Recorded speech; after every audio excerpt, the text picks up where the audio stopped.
बारामती दर्शनच्या दुसऱ्या व्लॉगमध्ये आपलं स्वागत आहे. मी तुम्हाला अगोदरच म्हटलं होतं की एका व्लॉगमध्ये बारामती दाखवणं हे पॉसिबल नाही, कारण बारामतीमध्ये बघण्यासारखं भरपूर आहे. कारण पूर्ण महाराष्ट्रामधून मला कमेंट आणि मेसेज येत होते की सर बारामती दाखवा, कारण माझे काही रील्स व्हायरल झाले होते जे की मी इथंच चॅनलवरती काढले होते, बारामतीमध्ये काढले होते. म्हणून आता आपण ब्लॉगच्या माध्यमातून बारामती दर्शन किंवा बारामती दाखवण्याचा प्रयत्न करत आहे. पहिला ब्लॉग जर तुम्ही पाहिला नसेल तर चॅनलवरती जा, नक्की पहा. आणि इथून पुढचे ब्लॉग पाहायचे असतील तर सबस्क्राईब करायला विसरू नका, कारण 10 ब्लॉगची सिरीज आपण घेऊन येत आहोत. मला नाही वाटत 10 ब्लॉगमध्ये संपेल, पण आमचा प्रयत्न असेल की 10 ब्लॉगमध्ये तुम्हाला पूर्ण बारामतीचं दर्शन करून द्यायचं आहे. तर आपण मागच्या ह्याच्यामध्ये नटराज नाट्यगृह पाहिलं होतं किंवा कला दालन पाहिलं होतं. अजितदादांचे खूप चांगले चांगले फोटो आपण पाहिले होते. आता आपण तिथून थोडंसं पुढे आल्यानंतर इथं जर तुम्ही पाहिलं असेल तर इथं क्लॉक टावर पार्क तयार केला आहे. म्हणजे इथं पहिलं काहीच नव्हतं, मी बघितलं इथं फक्त झाडं होती, कॅनलच्या साईडला फक्त झाडं होती. आता तुम्ही बघू शकता क्लॉक टावर पार्क तयार केलेलं आहे. इथं जर तुम्ही पाहिलं तर इथं मोठमोठे कार्यक्रम होतात, तर ते पण आपण नेक्स्ट ह्याच्यामध्ये बघूयाच की कशा पद्धतीने कार्यक्रम होतात. तिथं तुम्हाला नाव पण दिसेल, नटराज नाट्य कला मंदिर. इथं खूप मोठे मोठे कार्यक्रम होतात. बारामतीच्या मिडल पॉईंटला असल्यामुळं इथं कार्यक्रमासाठी खूप लोकांना सोयीचं पडतं, स्टँड पासून खूप जवळ आहे. त्यानंतर इथं बघू शकता लहान मुलांसाठी अट्रॅक्शन म्हणून इथं अशा पद्धतीचे टॉयज म्हणण्यापेक्षा पुतळे तयार केलेले आहेत. इथं तुम्हाला चिंपाजिप दिसेल, गेंडा दिसेल, आणि सगळ्यात जास्त अट्रॅक्ट करतं तिकडे बघा जिराफ आहे, बिबट्या पण दाखवलेला आहे. आणि त्यानंतर इथं बघा तुम्ही डायनोसॉरस. इथं मुलं आवर्जून थांबतात.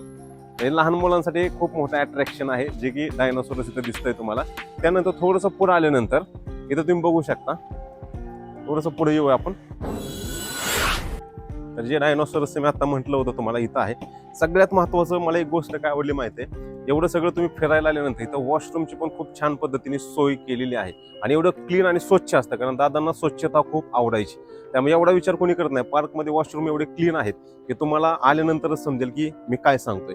त्यानंतर इथं तुम्हाला असे स्टोर्स दिसतील, जे स्नॅक्सचे वगैरे स्टोर्स. म्हणजे या पूर्ण लाईनने तुम्ही कॅनलच्या लाईनने गेला ना, तुम्हाला स्टोर भरपूर पाहायला मिळतील, फूडचे शॉप भरपूर पाहायला मिळते. म्हणजे खाऊ गल्ली तुम्हाला इथं मिळणार आहे. त्यानंतर पुढे आल्यानंतर सगळ्यात फेमस बारामतीमध्ये जे आता झालेले ते म्हणजे वॉच टावर, किंवा ह्याला क्लॉक टावर पण म्हटलं जातं.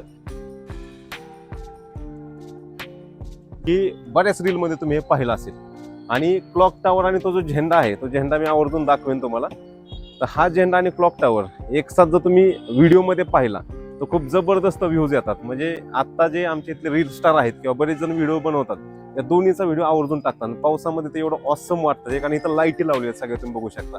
सगळ्या लाईनी लाईट आहेत, CCTV कॅमेराज आहेत सगळ्यात महत्वाचं. आणि तो म्युझिक पण वाजतं रात्रीच. म्हणजे किती दूरदृष्टी होती दादांकडे तुम्ही पाहिला असेल. म्हणजे जबरदस्त असा व्ह्यू मिळतो ज्यावेळेस तुम्ही पाऊस पडल्यानंतर तिथं पाहता. इथं थोडे थोडे दव पडतात.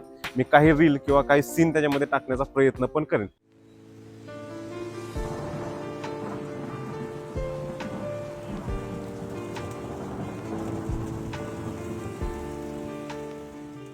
पण तात्पुरतं तुम्ही आता तो वॉच टावर पाहून घेऊ शकता. वॉच टावरचं अजून एक महत्व सांगतो. वॉच टावर आपल्या ऑफिसच्या समोरच आहे, किंवा वॉच टावरच्या समोरच आपलं ऑफिस आहे. थोडं झाडाच्या पाठीमागे निळी बिल्डिंग तुम्हाला दिसेल. म्हणजे ऑफिसच्या समोरच हा क्लॉक टावर आहे. म्हणजे माझ्या ऑफिसला जरी व्हिजिट करायची असेल किंवा तुम्हाला कुठलं ऍडमिशन घ्यायचं असेल तर तुम्ही, एक खूप चांगला सिम्बॉल आहे, याच्या समोरच आपलं ऑफिस आहे.